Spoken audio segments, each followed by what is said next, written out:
మేము చిత్తూరు జిల్లా నుంచి వందలాదిగా Ramachandra Yadav BCY party BC సింహగర్జనకి విజయవంతం చేద్దామని చిత్తూరు జిల్లా నుంచి వందలాదిగా తరలి వచ్చాము.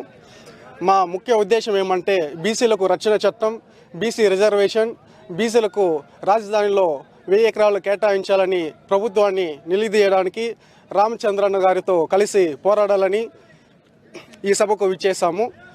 ఇంకా మన బీసీ సోదరులందరూ కూడా లక్షలాది మంది తరలి వస్తున్నారు. ఇలాంటిది బీసీలో మళ్ళీ ఇంకోసారి ఐక్యత పెంచడానికి రామచంద్ర యాదవ్ గారు ఇచ్చిన పిలుపు ఎలా అనిపిస్తుంది? ఈ గర్జన ఇది చాలా చారిత్రాత్మకమైనది. బీసీలలో ఇది మొట్టమొదటి అడుగు. ఇకపైన రాష్ట్రంలో కానీ, ఈ రాష్ట్రంలో కానీ, మన తెలుగు రాష్ట్రాల్లో కానీ చాలా బలమైన బీసీ నాయకత్వం వస్తుందని, కనీవిని ఎరుగని రీతిలో ఈ బీసీ ఐక్యత బలపడుతుందని తెలియజేస్తున్నాం.